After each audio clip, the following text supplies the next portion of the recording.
G'day and welcome to Redriven. Now, the Audi RSQ3, a punchy turbocharged engine, all-wheel drive, all wrapped in a European-styled SUV body with a full leather interior. Okay, look, obviously this is not an Audi RSQ3, but what if you want those same attributes but you don't have the RSQ3's quite expensive budget? Well, that's where the Ford Kuga/Escape comes in. See, when these were new, we feel like these were one of the most underrated SUVs on the market, and like when new, were a really good thing. But what about now? Now that they're not new, are they still any good? Like, what goes wrong with them? Are they reliable? What do they cost to own and operate? And most importantly, should you buy one? Let's find out. Now, before we get deep into this Ford, as I just mentioned, this is known as a Kuga or an Escape. That depends on not only where you're watching this from, but also what year you're looking at, because before 2017, this is a Ford Kuga here in Australia. After 2017, the same car basically is a Ford Escape. It had a substantial, facelift and upgrade, but Kuga and Escape. But like, why the name change at all? Well, see, the thing is, here in Australia, if someone's talking about that hot Kuga, they're probably not talking about a Ford SUV. They're probably talking about one of your mate's mums, or maybe your mum. And not only that, Kuga in Croatian translates to plague, and considering the current state of affairs around the world at the moment, that's kind of unfortunate. Also, even though this is a Kuga/Escape, in this video, I'm just going to be saying Kuga from now on, but saying Kuga/Escape every single time is going to get real tiring real fast. It's a Kuga. We know it's an Escape. It's a Kuga. Now, this is technically the second generation Kuga and third generation Escape, because as we just mentioned, Ford's naming strategy can be quite confusing. And look, in this video, we're going to be focusing on the Australian variants of the Ford Kuga and Escape. But if you're not from Australia, don't freak out, because everything we're going to be going over should cover Ford Escapes and Kugas in your local market. This generation Kuga has been available, depending on where you're watching this from, since around about 2013 until 2019. And thanks to it being based on Ford's C1 platform, is ostensibly an evolution of the previous generation Kuga. Powerplant and drivetrain-wise, various petrol and diesel engines have been available, with a choice of manual front-wheel drive transmissions for base models, through to the higher spec variants generally receiving all-wheel drive 6-speed automatic transmissions. A substantial update was bestowed upon the Kuga in early 2016, which is actually when Ford started calling it an Escape here in Australia. The update featured new styling, an update in tech, equipment and features, and depending on where you're located, some new mechanicals. Here in Australia, the Kuga has been available across primarily 3 different trim levels, with a couple of special editions thrown in to keep things spicy. And look, we'd love to go over every graphic detail of every upgrade and variant, but that would just take far too long. But the thing is, we have gathered all that information and we've put it in our very handy Redriven cheat sheets. Our cheat sheets are invaluable as they provide a full breakdown of the car's model range, its common problems, what you need to look out for before handing over your hard-earned cash, how much of that cash you should be handing over, and so much more. Check it out at redriven.com or in the link below. Now, if you are already a Kuga expert, which sounds a little bit dodgy, but if you are already a Kuga expert or you own a Kuga and you've noticed in this video that we've missed something kind of important, please let us know in the comments. Like, obviously we're doing the best we can with this car, but we generally find it's those that own these cars that are the true experts. So yeah, if we've missed something, let us know in the comments. Okay, so does it look good? Personally, yeah, it looks fine. What I mean by that is, I feel like these are really color reliant. Like, some of the colors, especially on the lower spec models with the smaller wheels, can look a bit overly conservative. In this color with the 19-inch wheels, because this is a top spec titanium, yeah, looks all right. However, in saying that, I feel like the post-facelift versions of these do look really good, especially in the ST line. They've got, slightly more aggressive headlights. This has all kind of been cleaned up around the front. They look very, very cool. Now, as far as common issues and problems that you need to watch out for, there are a couple of things, but we'll get to those soon. So, how's the interior? Well, look, from a design aspect, it is aging a little bit. This kind of design language has been around for quite some time, and yeah, you can feel it. The facelifted models of these did receive kind of better materials, but the overall design didn't change that much. But even then, even with the update, yeah, it's feeling its age. Also, many motoring journalists have criticised the almost carpet bombing of buttons through the center console. And look, I would have agreed, but the thing is, you get used to where those buttons are. I've said this before, but there's something kind of about having a tactile button. You get used to it, and when you're driving, you just know, okay, that does that, that's the phone, that's the auxiliary. Rather than with a touch screen where you have to take your eyes off the road, look at the screen, make sure you're still touching the right icon on the screen. This, okay, the updated model with the touchscreen might seem a little bit more modern in design terms, but this is easier to use. Basically, and I've said this before, buttons are better. Wear and tear. This is this owner's everyday driver, driven every day, loads of kilometers, and wear and tear is actually pretty good. Like the leather hasn't gone overly shiny. It actually still feels quite nice. Even on the steering wheel, getting a little bit glossy, but not too bad. Decent levels of squidge. All the painted areas are still kind of shiny and painty. Even the piano black plastic here, which would normally scratch up, is in really good condition. Wear and tear on this car, good. Now in the back seat, I'm 17.02% taller than Academy Award winner Reese Witherspoon. This is in my driving position, and it's fantastic. Heaps of foot room, heaps of knee room, even shoulder space. Because the glass house is quite large, and this being the titanium has a panoramic roof, it doesn't feel claustrophobic at all. Really nice place to be in the back seat. Also, speaking of the back seat, you can change the angle of it for your seating pleasure. And as far as wear and tear goes, again, this is used on a daily basis, but you'd never know. The rear seat, fantastic. Leather isn't shiny, still feels really nice. All the plastics back here, they're not as squidgy as up the front, but everything's wearing really, really well. How's the tech? Well, look, the tech is going to vary depending on year and trim spec, but for a quick overview, here's me doing a voiceover. Pre-facelift Cougars featured Ford's Sync infotainment system as standard, which includes Bluetooth integration and voice control. Plus, all Cougars have rear parking sensors, cruise control, push-button start, 6-speaker stereos with USB and auxiliary inputs, and air conditioning, with the higher spec models receiving dual-zone climate control. However, front parking sensors and a reversing camera were initially optional or standard only on the top spec models. But the Bluetooth in these pre-facelift models can be really, really glitchy.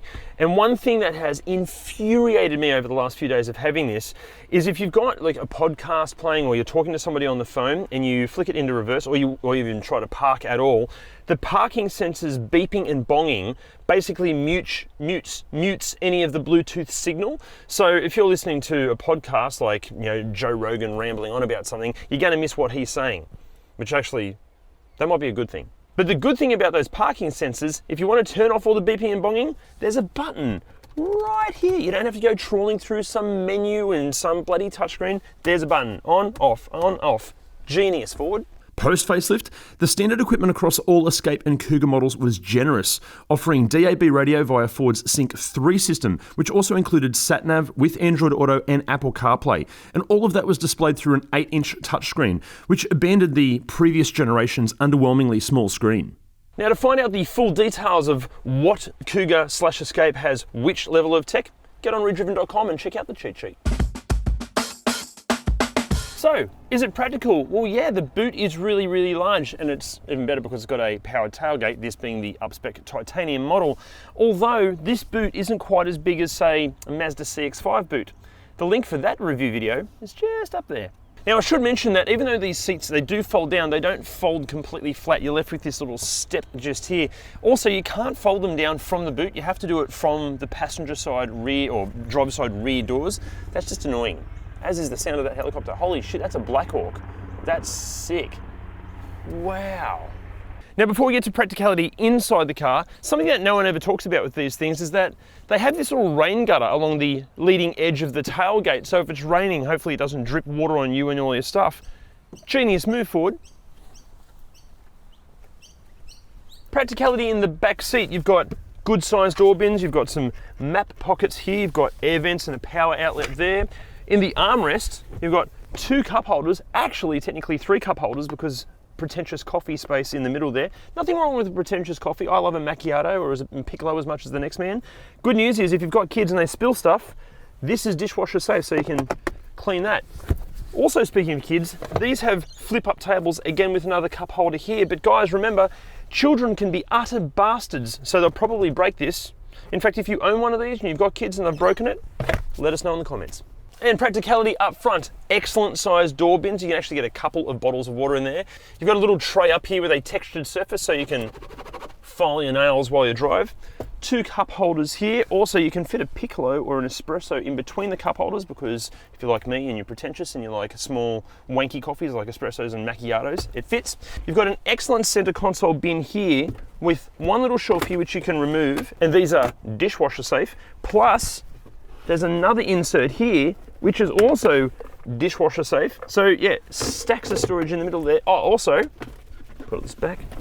There we go. Done. A massive glove box.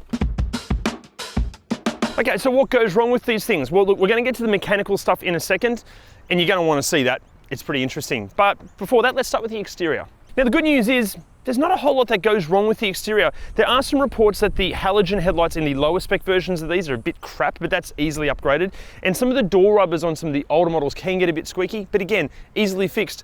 Besides that, look, there are sporadic issues here and there, but they're not common problems as such, and they shouldn't worry if you're in the market to buy one of these. Okay, what goes wrong with the interior? Well, it's a bit like the exterior, not a whole lot. There are a few reports that the air conditioning can fail to blow hot or cold air on request. Even this car, the cold isn't that cold, but again, pretty sporadic reports. They're not common issues as such. Now, before we get into the exciting mechanical stuff, if you're liking this video, can I ask a favor? Can you please hit those like, subscribe, and bell icon buttons? And also, can you give this video a bit of a share amongst your friends and family?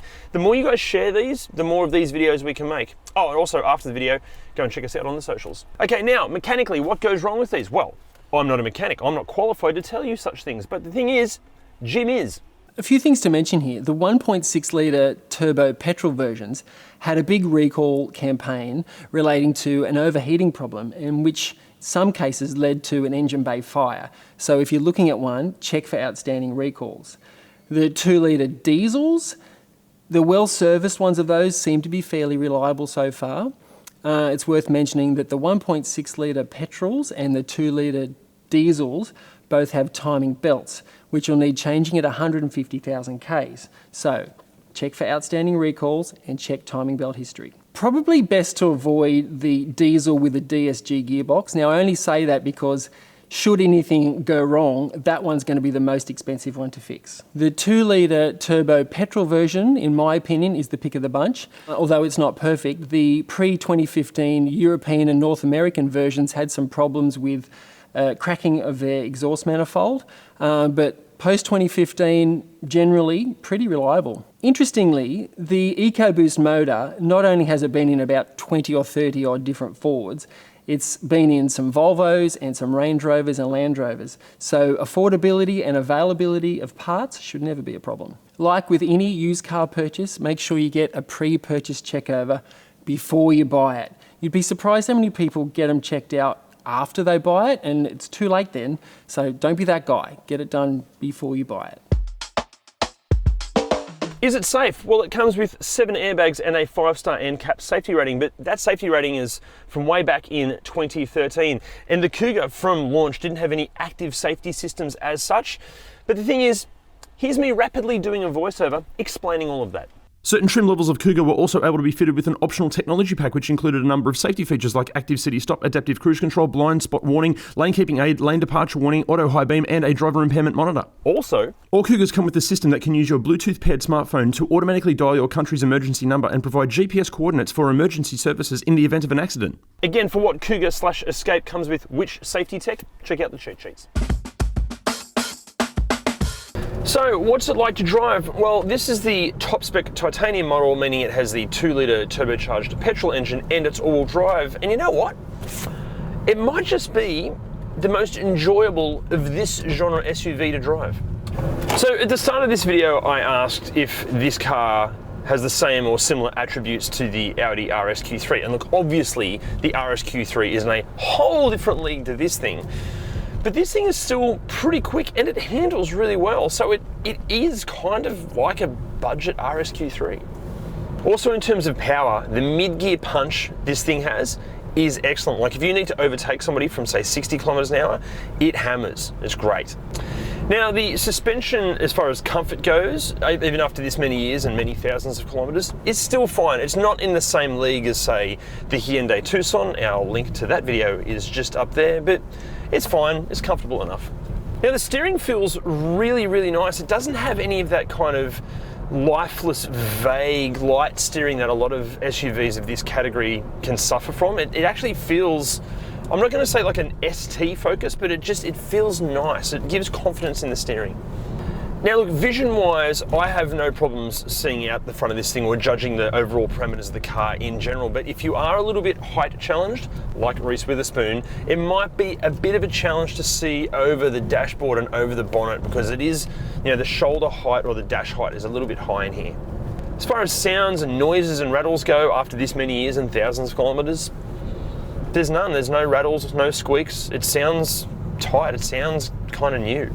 The engine note isn't all that inspiring, but there's no obscene road or wind noise at all. It's all very normal. Now look, no one's going to be buying this as a performance car, but some people would like to know that their, you know, medium SUV is at least fun to drive. And look, it is fun. It is definitely quick. It handles really well. It steers really well. But for whatever reason, it's not grabbing me. Like, it's a really impressive car, but I don't know what it is. I'm not becoming one with it. Pricing here in Australia kicks off at around about $8,000 for like a 2013 low spec Cougar with loads of Ks and probably a couple of issues. And pricing tops out at around 40,000 Australian dollars for say a 2019 ST line in basically new condition. Something like this, a 2015 Cougar Titanium with a decent amount of Ks on it, but in fantastic condition, you're going to be looking around about $22,000. And for pricing elsewhere on this massive planet of ours, here's a graphic.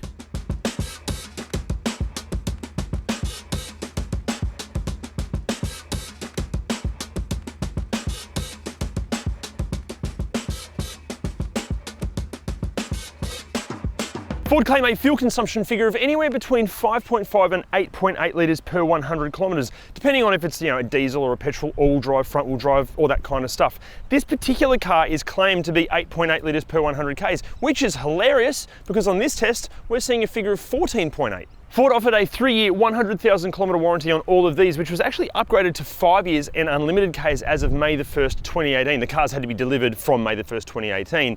And servicing is recommended at every 12 months or 15,000 Ks. Also, Ford offer a pretty good capped price servicing plan. And even though these are European, because Ford is bloody huge, cost and availability of parts should be pretty competitive. Okay, so should you buy one? Well, it depends on which one. We'd recommend against going down the diesel path, as while you may save some money in terms of fuel, the cost of maintenance may blow those fuel savings out of the water.